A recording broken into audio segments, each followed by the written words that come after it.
Kita ke berita lain, Saudara.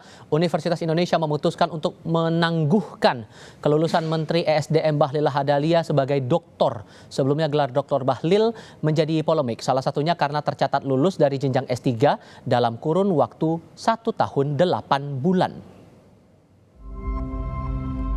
Universitas Indonesia memutuskan untuk menangguhkan kelulusan Menteri ISDM yang juga Ketua Umum Partai Golkar, Bahlil Lahadalia sebagai doktor. UI menyebut keputusan penangguhan itu diambil berdasarkan rapat koordinasi beberapa organ di Universitas Indonesia.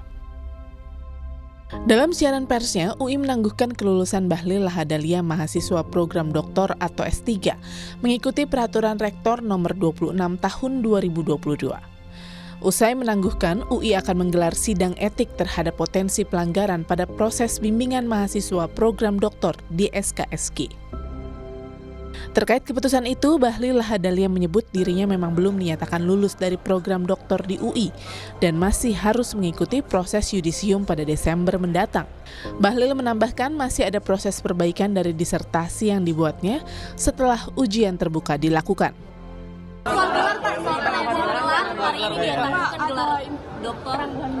Saya belum tahu isinya ya, tapi yang jelas bahwa kalau rekomendasinya mungkin sudah dapat, saya sudah dapat. Di situ yang saya pahami bukan ditangguhkan, tapi memang wisuda saya itu harusnya di Desember. Dan saya kan dinyatakan lulus itu kan setelah yudisium. Dan yudisium saya kan di Desember. Kalau kemarin disertasi saya itu setelah disertasi kan ada perbaikan disertasi. Jadi setelah perbaikan disertasi baru dinyatakan selesai. Lebih rincinya nanti tanya di UI aja ya. Pengamat pendidikan sekaligus Sekjen Federasi Serikat Guru Indonesia FSGI, Heru Purnomo menilai sebuah penangguhan kelulusan gelar dokter merupakan langkah yang tepat dilakukan jika mahasiswa yang bersangkutan belum memenuhi kualifikasi untuk menyandang gelarnya.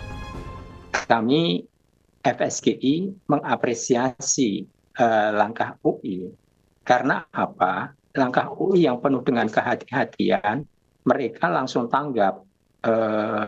Karena reputasinya, yang kedua karena integritasnya, yang ketiga masih banyak faktor yang lain, yang akhirnya kehati-hatian itu UI mengambil inisiatif permohonan maaf kepada masyarakat karena di dalam proses pembimbingan, pendampingan, disertasi, uji disertasi, kemudian jurnalisnya dan lain sebagainya, itu masih banyak sekali kelemahan. Sebelumnya, Bahlil Lahadalia mendapat gelar doktor usai dinyatakan lulus dalam sidang terbuka promosi doktor Sekolah Kajian Strategik dan Global Universitas Indonesia pada 16 November 2024 lalu. Dalam disertasinya, Bahlil mengangkat isu hilirisasi komoditas nikel yang berjudul Kebijakan, Kelembagaan, dan Tata Kelola Hilirisasi Nikel yang Berkeadilan dan Berkelanjutan di Indonesia. Gelar Dr. Bahlil menjadi polemik, salah satunya karena tercatat lulus dari jenjang S3 dalam kurun waktu 1 tahun 8 bulan. Dari laman resmi Pangkalan Data Pendidikan Tinggi, Bahlil tercatat masuk UI sebagai mahasiswa doktoral pada 13 Februari 2023. Tim Liputan Kompas TV.